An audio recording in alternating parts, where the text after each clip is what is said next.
इस वीडियो में हम पॉजिटिव एंगल और नेगेटिव एंगल के बारे में सीखेंगे। बाद में हम एंगल को मेज़र करना सीखेंगे। इनिशियल लाइन के एंटी क्लॉकवाइज रोटेशन से पॉजिटिव एंगल बनते हैं और इनिशियल लाइन के क्लॉकवाइज रोटेशन से नेगेटिव एंगल बनते हैं। Let us consider the line O A. O A line को इनिशियल साइड बोला जाता है।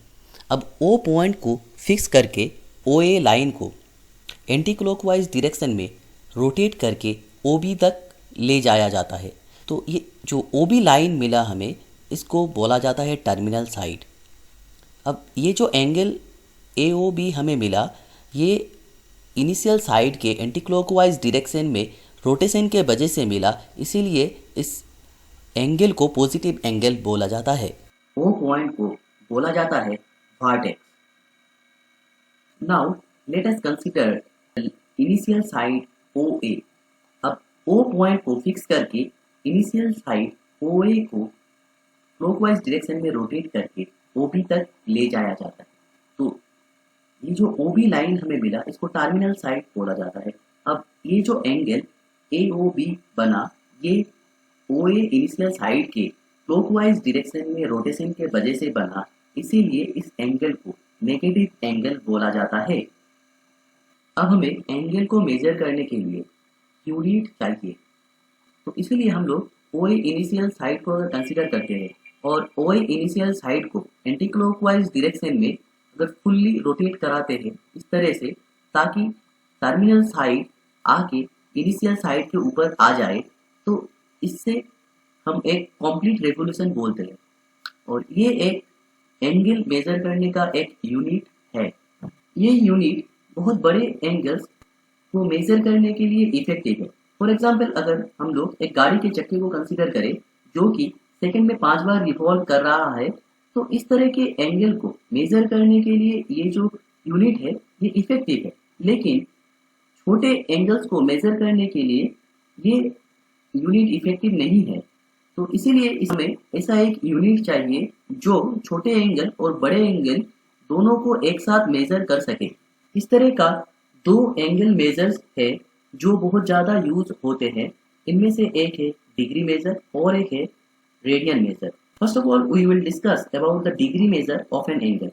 तो अगर हम लोग एक कंप्लीट रेवोल्यूशन को कंसीडर करते हैं और कंप्लीट रेवोल्यूशन को अगर हम लोग 360 इक्वल पार्ट्स में ब्रेक करते हैं, तो इस तरह से हमें जो छोटे एंगल मिलते हैं बोलते हैं 1 डिग्री।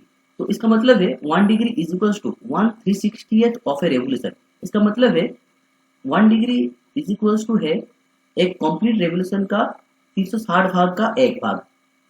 तो इसी का मतलब है एक कंप्लीट रेवोल्यूशन में का एंगल होगा 360 डिग्री। अब अगर हम एक डिग्री को 60 इक्वल पार्ट्स में डिवाइड करें, तो जो छोटे छोटे पार्ट्स हमें मिलेंगे तो उसे 1 मिनट बोला जाता है। इसका मतलब है 1 degree is equals to 60 minute. That is, इसी को अगर हम लोग इस तरह से लिख सकते हैं 1 degree is equals to 60 minute. तो इसका मतलब हुआ 1 minute is equals to 1/60th degree.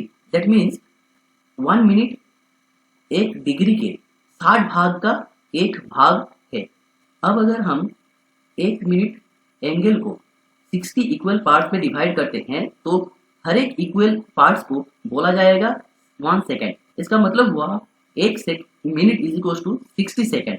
इसी को हम लोग नोटेशन के जरिए लिख सकते हैं 1 minute is equal to 60 second. इसका मतलब है 1 second is equal to 1/60th minute. इसका मतलब है 1 सेकेंड इज इक्वल टू एक जो मिनट है उसके 60 भाग का एक भाग के इक्वल है। Here is some example of degree measures of angle. As you can see, this is the example of 360 degree angle. This is the example of 180 degree angle. This is the example of 270 degree angle. Another important measure of angle is radian measure. Radian measure is defined by angle subtended at the center by an arc of length 1 unit in a unit circle is said to have a measure of 1 radian. इस definition को ठीक से समझने के लिए सबसे पहले हम लेंगे एक 1 रेडियस का एक सर्कल। इस सर्कल के ऊपर हम ए बी आर्क को कंसिडर करेंगे जिसका लेंथ है 1 यूनिट। तो arc length A B centre O में AOB एंगल बना रहा है, इसी एंगल का मेजर होगा 1 रेडियन। हमें पता है यूनिट सर्कल का सर्कमफेरेंस का आर्क लेंथ है 2 पाई यूनिट। इसका मतलब है अगर हम लोग एक कंप्लीट रेवोल्यूशन को कंसीडर करते हैं तो ये सर्कल के सेंटर में 2 पाई रेडियन एंगल बनाएगा। आर रेडियस के सर्कल का सर्कमफेरेंस है 2 पाई आर यूनिट और हमें पता है कंप्लीट रेवोल्यूशन में 2 पाई रेडियन एंगल बनते हैं। इसका मतलब है अगर हम आर रेडियस के सर्कल का टोटल सर्कमफेरेंस को आर यूनिट आर्क लेंथ से डिवाइड करें तो हमें 2 पाई यूनिट मिल रहा है। इसका मतलब है आर रेडियस के सर्कल के लिए 1 रेडियन एंगल होगा आर यूनिट का आर्क लेंथ का सर्कल के सेंटर में जो एंगल बनाता है। तो इसको हम इस तरह से डिफाइन कर सकते हैं, more generally in a circle of radius r and arc of length r unit will subtend an angle of 1 radian. तो इस डेफिनेशन को ठीक से समझने के लिए हम सबसे पहले लेंगे एक सर्कल जिसका रेडियस है r और इसी सर्कल के ऊपर हम AB आर्क को कंसीडर करेंगे जिसका लेंथ है r यूनिट। तो AB आर्क सेंटर O में AOB एंगल बना रहा है, इसी एंगल का मेजर होगा 1 रेडियन।